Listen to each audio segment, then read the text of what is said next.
Hey everyone, and welcome back to the Weekly Awakening Podcast. This is your host, Cosmic Colleen, back with another weekly astrology update, or should I say a holiday astro update. Happy Thanksgiving, everyone. And during this time, the most important thing you can do is practice gratitude. You know, I talk about that all the time on here, but if we get a little moody with these transits this weekend, practice gratitude, okay? Do you hear me? Practice gratitude. I know I am super grateful for all of you who have been tuning in every week, who have been supporting me on this podcast journey for 4 years. The ebbs, the flows, the changes, the shifts. I couldn't be here without you, so I just want to share that message of gratitude and love for everyone. Okay, so we got Tuesday. Today we have Mars in Scorpio, sextiling Pluto in Capricorn. As you know, both are getting ready to leave the sign. Wednesday, the 22nd, the sun moves into Sagittarius. And then on Thanksgiving, right away as the sun moves into Sagittarius, it squares Saturn in Pisces. And then on Friday, Mars moves into Sagittarius. So Mars is moving out of Scorpio for my Scorpio placements out there. But then that also squares Saturn in Pisces. And then on Monday, we have the full moon in Gemini. So we have a lot to talk about this week and this weekend. Now, luckily, those are some kind of transits. They are happening in mutable signs. So the reactions, the actions, the things that happen are movable, mutable, switching, changing, and maybe not so permanent. Not like when it happens in a more fixed sign. So that's the good news. Now, I want to talk a little bit about last week's transit. Again, last weekend, I know, is still another very heavy feeling transit. And for me already, and I'll talk about this as we get closer to my New Year's episode, you know, every year I like to come up with a word and that theme. And this year, the word for me is unbothered. And last week, all the Scorpio madness has been happening in my third house. Communication, you know, technology, those type of things. And last week, I literally was like, Thursday night, I was like, it's going to be unbothered. Now, if you know me, you know I'm actually pretty fucking unbothered. Like, I don't get upset too easily. I really let things go. I've done a lot of work to get to there, but I want to get to the ultimate unbothered level, like the most unbothered you could ever imagine. And the only way to get there, though, unfortunately, is through experiences. And those experiences will then shed away to the unbothered. So each time something comes up that I'm bothered, I really reflect, sit, react, then do something about it. And then each time it gets better. So I said that I was doing some prayer, some meditation on Thursday, and I said unbothered is my word. Friday morning, I woke up because I posted some stuff on Instagram. You guys know I do a little bit of Instagram since my break and still doing that. And I woke up to this like nasty comment from some chick. It's still up there. I didn't take it down. And she pretty much, you know, she doesn't even know me, and she laid into me like, I guess I spelled something wrong, which I know I always do, and sometimes I don't pre-check, and then just pretty much like went into me, and then told me to practice what I preach. And when I first read it, I just like, I laughed, honestly. I was like, clearly you don't listen to my podcast, because if you did, you know I practice what I preach. And I kind of wrote something back really nice, like didn't care. But then I just couldn't get it out of my head. Do you know what I mean?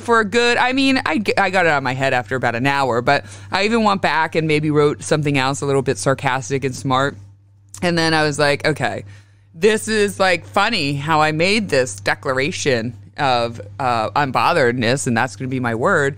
And the very next day, I literally woke up and the universe presented me with something like, okay, you want to be unbothered? Well, here you go. Here's something to practice with. And again, I didn't have a major reaction, but I want to get to the point where I would have read that and just scrolled on by and not even something in me, not even a flinch inside of me is what I'm getting at. I don't want to give a fuck. I don't give a fuck what this bitch said. You know what I mean? I don't know her. I don't know who she is.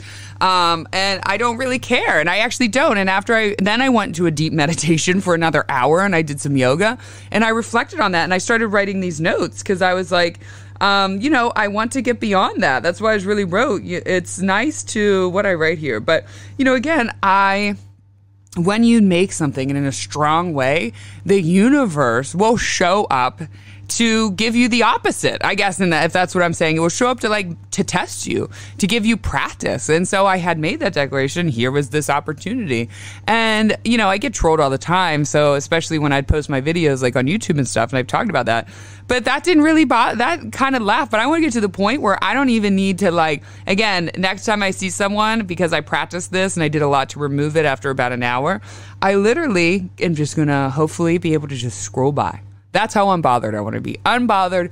If someone says something about me, something gets back to me, I don't even want to flinch. Now, I can let go of it in about 5 minutes. I'm very good at that. But I want to get to the point where I don't even flinch. So stay tuned, because I want to get there. The universe is going to present me with a lot of challenges until I get there. And I will, because I love a challenge. And I love, right, for when I ask the universe for something, how it presents me with that. So remember that when you think of your word, and we'll talk about more of this in January, that you want, the universe will present you with unique growth opportunities to actually get there. And we might not always like it, but this is what you asked for. And this is how you get to that level, the next level of whatever you want. So Tuesday today, it's a Mars day in general. And I was just looking that up. How every day is like a Venus day, a Saturn day, all those things. Like the Mars day has literally been the same since 5,000 years ago. Like even NASA. And I'll get into the details of that. I don't have the little article I was reading about that. But okay, so Mars is on its way out of Scorpio. Yay. My fixed placements are finally going to start getting the reprieve. I swear to you, you guys really are. And my Taurus placements. But it sextiles Pluto. It's a very quick transit. And so one of the things I'm going to say, and again, these are kind of for my Scorpio, Aries, people with Mars in the first house, breaking away from, or really feeling like you're ready to break away from some things that make you cranky, moody. And I'm not just talking about another person, place, or thing, but also your own reactions. With this Mars heavy month, fixed placements have been having reactions, okay? In capital letters, reactions. And in order to change the patterns or the other things, sometimes you have to get sick of that feeling inside of yourself. Again, kind of like the unbothered. Eventually things inside of you, your own reactions, you'll change when you get sick of feeling it. And so there can be kind of that, I'm just sick of keeping myself in the martyr complex. I'm sick of being stuck in this energy, and I'm just going to bust through. So again, it doesn't necessarily mean it could show up with a person, place, or thing, but it also could be like our own reactions. I'm ready to get out of this. So again, that's a quick transit we're going to be feeling today. And just kind of heavy, deep today, maybe even still a little bit cranky out there in the general.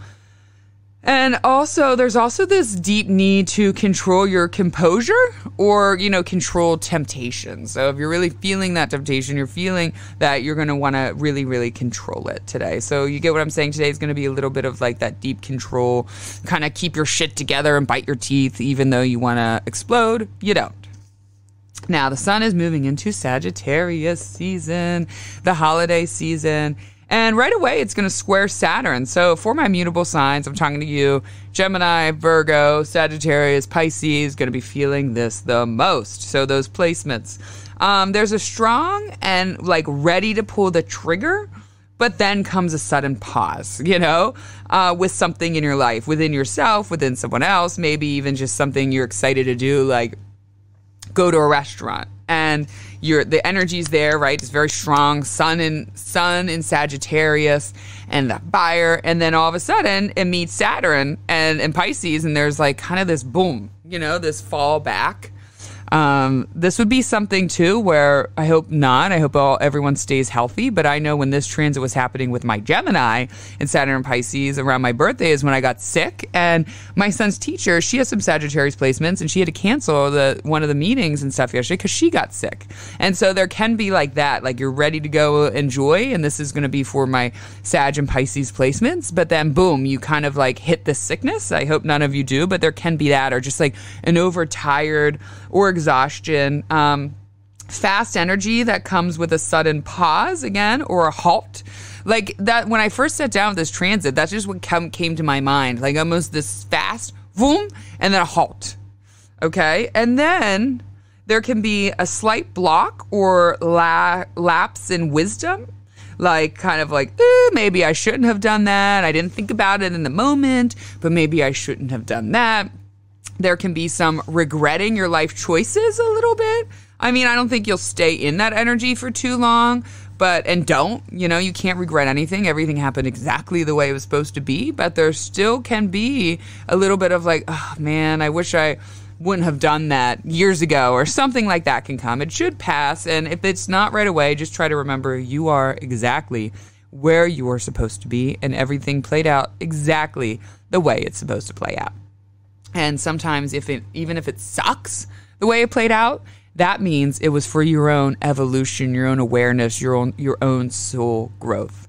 Now, this can bring spacey in the mind, or it can bring kind of black and white thinking, actually. So there's, their average space in your mind. And remember, we got Mercury in Sagittarius right now going opposite, we'll be conjunct with that. We got, Mars will then enter that. So again, there's this spacey mind, and then it can also bring about, if it's someone who normally is thinking all over the place and in every color, because that's what mutable signs do, there can be this black and white thinking that all of a sudden happens that might catch you by surprise. Geminis, Pisces. So again, most of my mutable signs, okay, so the Gemini, Virgo, Pisces, Sagittarius, are not black and white thinkers whatsoever. If you know them, their opinions change, they shift, they can be more open-minded, they go back and forth, but I would say black and white, they think is not the way they think. They think in many, many, many different colors. But again, this might surprise you within yourself, and there can be either that spacey in the mind where you can't really catch your thought, or you're not sure what you're thinking, or just that hard black and white thinking, like this is exactly how it has to be. This can bring hidden boundaries or past boundaries that come back out to play. And, just stall in your energy or feeling, just feeling the kind of that stalled energy. And this is going to amp up, honestly, when Mars moves in there as well and then squares Saturn pretty much the same time. The energies are going to be happening at the same time. The sun first, but then Mars. So again, hidden boundaries from the past come back out to play. Now, there could be some of those woes or those lost feelings too about feeling stalled on your life path. Like we had said, maybe regretting some of your life choices, but also just feeling stalled. When the sun squares Saturn, there's this stall, and it can be the big picture stall. Like your house isn't selling, or you're not, getting the job that you wanted, or you're not getting ahead in the school that you wanted. But there also can just be this slow stall. Like I said, back when this happened for me in Gemini, and I got sick and just stalled my whole week out. Or it can just be a smaller, more personal stall or pause, not necessarily such a big life pause. Then Mars moves into Sag and will also, like I said, it'll square Saturn. So like I said earlier, there's this fast, slow, and then a crash of energy. It almost is like it goes fast, it slows down, and then boom, it crashes once Mars moves in there. And this energy can come as a battle within yourself. My mutable signs that have been going nonstop, this can bring a halted crash, like I said, like a cold or flu. I know I already said that a bunch of times. You're like, shut up, Colleen, you're wishing it on all of us. I'm not wishing it on any of you. I'm just giving some of the experience I've seen with this already this year. Back in Gemini season, if you remember when the sun in Gemini was squaring Saturn, so now, the opposite of Gemini, Sagittarius, so the sun is now squaring Saturn 6 months later, there was literally 5 Geminis that all got sick around our birthdays. Like within a 2-week span of we all got sick and all slowed down. So again, it's just my little experience. So if you've been low energy, this can also, when Mars goes in there. So if you've already been low energy, my mutable signs, except for Pisces, can be high energy. But if you've been low energy, this can also give you a jolt of energy that you need to pull yourself back. So a square is friction, but sometimes you need that friction for something good. You need that friction to jumpstart, like you jumpstart a car. So there can be, for some of you, this crash where you're just exhausted and you don't move. But like I said, there can also be, if you've already been in that low energy and tired, this can bring that kind of jump start that you need to get your energy back up and get your shit going and get yourself moving. This can bring some chaos when it comes to boundaries and limits, especially if they're questioned or placed or broken. again. So look out for that, my mutable places, when it comes to boundaries, and when Mars moves in there, like I said, the chaos, of boundaries. Now, if any mutable placements have been dealing with lies, okay, this can reveal those lies. So if you're dealing with lies within yourself, and lying is tricky, right? I've definitely lied in my past, especially when I was much younger. I think we're all probably guilty when we're younger. You just sort of, your brain, for most of us, end up doing that a little bit. And now I don't lie because I've gotten myself caught in enough lies throughout my younger years that I really don't lie. And I've realized that the truth will set you free, even if it's uncomfortable. Occasionally I'll tell a little white lie and be like, oh, I'm actually 20 minutes away. Sorry, my cat got out, but really I was distracted and, but I don't even like to do that, honestly. But sometimes I'll do a little bit of that. But if you have been lying and lying to yourself, and sometimes we can also convince ourselves that we're not lying to someone else or something or to ourselves when really we are. The brain is that powerful that can convince you that a lie is the truth. And just remember that. So if any of my mutable placements have been dealing with that, like I said, especially with Mercury in Sagittarius, that's kind of what came with the lies. And we'll talk more about that when I get into the full moon on Monday, is this can come out, right? So lies within yourself, or maybe someone's lying to you and this can come out. Or again, it could be something as simple as you lied to your boss because you slept in and said your cat got out, and then you get there and he overhears you telling your coworker, I slept in. So it could be something as simple as that. When I say, it doesn't mean that like all of the scandal is going to pop out, but it could be something very little like that. It could be both. That's why I like to give two extremes, because depending on the person, your own personal birth chart, things can show up really big or they can show up really little. They will show up, but you can pay attention to how that shows up. This can bring isolation to someone's, like almost to their detriment, right? Especially with Saturn and Pisces, like getting to that isolation where then you just like, I'm never going outside again. I hate life. Nothing is worth it. Really disconnecting because you can't take the bullshit that's showing up anymore, especially for my Sag and Pisces placements. So yes, oh, sorry, I just looked down. My phone was ringing. I was like, oh, as long as it's not the school calling. So this can bring also consequences to people using substances or partying too much as well, with Mars and Saturn crashing in Sagittarius Pisces. Who doesn't like to disassociate and party as much as a Sag and a Pisces, right? Like Sag, they go party to disassociate. And a Pisces goes to party to disassociate, and a Sag just wants to be the life of the party and have fun. So this can bring kind of consequences to substances or partying too much. So maybe you get too drunk on Thanksgiving and then you ruin your plans on Friday, something like that. Or maybe you just really see, okay, I need to slow my roll with drinking or any of that because it's really not bringing me good vibrations. It's not bringing me good energy. Now, my Sag placements are also going to be a little more unpredictable with their mood, especially once that Mars moves into what sign, those placements tend to be a little more unpredictable with their moods. That just is what happens. Pisces placements, this is gonna light a fire under your ass. I think this is gonna get you jolted and moved, especially if you've been a little bit behind within that. Also, physically not being able to give any more energy as well. Like, I just can't give any more right now. I need to go into my room, shut the door, collect myself, and then I can give some more energy. Now, on Monday, so really, really early at 4:16 a.m. East Coast time, the full moon will be in Gemini. So the moon enters Gemini and will go opposite the sun in Sagittarius. But what will also be in Sagittarius is Mercury and Mars. So, and then we'll still kind of be playing that square to Saturn. So this will be, again, it's a mutable sign, so I feel like it's not as like deeply harsh and stubborn as maybe, when we had the lunar eclipse in Taurus. But this is what came to me. So Mercury and Sag, will also be squared Neptune in Pisces because Mercury will be on its way out at the same time. So again, my mutable signs that I've said are going to be feeling this on Monday the most. Let me turn my notes here. Here we go.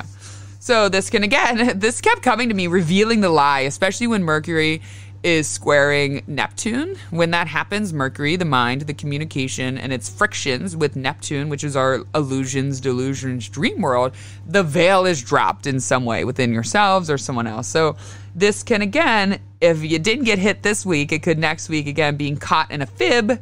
But more so, that's why I said fib with this. More so, or a lie, but the kind that's more embarrassing than it is over bad. You know what I'm talking about? There's two different kinds. There's the kind that like, oh, this is bad, I lied, and I have a lot to clean up. But it's more like, I shouldn't have done that again, and like, this is just embarrassing now. Feeling very scattered and all over the place. So that's kind of the theme for this weekend for my mutable signs, because on Monday, big time when that full moon, and on Sunday is just kind of feeling scattered all over the place, moving too much. There can be this sort of crash within that. There can be delusional arguments. You know, Geminis love to argue. And there can be this like delusional argument, the kind that it's just not going to make sense in this moment, and it will be all over the place. And have you ever argued with someone and then neither one of you can like come to an agreement and you just agree to disagree? I find that that's going to be more of any fights that come up are going to be more of that, like agree to disagree. Like, I don't understand what you're saying. You're not hearing what I'm saying. So we'll just agree to disagree and move on from there. You can feel mentally blocked, wanting to disassociate, but also wanting to party escape. So again, a lot of these themes coming out of this full moon kind of begin on Thursday, on Thanksgiving. Trying to make logical sense of something, but can't. Okay? Sagittariuses can go without making logical sense. They can just be in that. However, Geminis love to make logical sense. They want to figure things out. They want to explain. They want to know the why. So there can be this like confrontation where like, I can't make sense, or even within your own mind, I can't make sense of this insanity. I can't make sense. This won't logical. I can't explain this. And so there can be that friction there. And, you know, again, Gemini full moon, you know, it feels a little like Mercury retrograde when Gemini is full moon. So, imagine, especially because Mercury will be going opposite and then it will be squaring Neptune. So I think that this Gemini full moon is really going to just feel like Mercury retrograde, you know, Sunday into Monday, finish out Tuesday morning. It should be fine. So I think we can expect the usual things that we do with Mercury retrograde, like technology failures, miscommunications, you know, being blocked on your way, going to work that you don't expect. Those type of little things can happen. There can also be, though, with this full moon, some creative energy breakthroughs or some ideas that you finally were able to come to in your mind. Now, this is my message every time there's Mercury retrograde. I'm going to say the same thing for this Gemini full moon. Mercury wants to bring you the lesson of being mutable, just like it is. And I would say Geminis have one of the easily adapted outward express sort of mutable energy. You know, they can detach very quickly, and they can also just accept what is happening in front of them and move on with the next theme, if that makes sense. So, okay, this is unfolding in front of me. Well, I guess I got to take it from here and figure out a new plan, or I take it from here and just go with the flow. And that, if you know Geminis, a lot of them are very much like that. So what it's teaching you and how you can really accept any of the annoyingness, because it's not going to be really hard. I would say it's going to be more annoying with this full moon. The energy will be more annoying, not so hard. So you could take that and say, all right, what are you teaching me right now? All right, that I can't control this, that I just have to accept what's happening in front of me and make a new plan. So when the annoyances come and stop and stall, take a deep breath. Say, okay, now what do I do with what's in front of me? Because I cannot change it. I have to say, hey, it's time to go with plan B and C, be adaptable, be mutable, and switch in my mindset and go from there, because that is Mercury's lesson here. And when we take that, life gets so much easier and we learn to just be in flow. Being in flow in this human experience is very hard. It's a daily practice. I mean, I'm in flow, but then some days I'm not in flow, and some days I'm my own worst enemy and I'm working on. So it's just constant levels, but this is one of those flows right now. We're in a cycle where we can practice getting into the flow, especially if we're not someone who naturally gets in there, like my Mercury people. My Mercury people are going to have a much easier time. It's going to come natural to them because of Mercury to go into the flow, accept, and just be like, whatever, this is what we're doing now, versus my fixed placements. As you know, my Aquarius or my Taurus, they're not really also like, okay. They're like, what do you mean? I'm not changing that plan. So for you guys, you could use a little Mercury in you. Whew. So I will be back next week. I hope, like I said, everybody has a beautiful time with their family. I know here, I guess, up in the east coast of the country, we're supposed to get a big storm, I think, which is no surprise there. I feel like since Saturn moved into Pisces, I know for me, Northeast, every major holiday has had rain, so why not bring it on for Thanksgiving? Remember, spend a moment Wednesday night, even all this week, wherever you go, just be grateful. Say before you put your food in your mouth today, before you sip your coffee, I'm grateful for this. I'm grateful to have this. I'm grateful to eat this food. I'm grateful to have a refrigerator filled with food. I'm grateful to have a family to be with. Practice that all week, and anytime you feel annoyed, okay, practice gratitude. Anytime you feel frustrated, practice gratitude. Even write a gratitude list. I love you all, and like I said, I'm grateful for each and every one of you.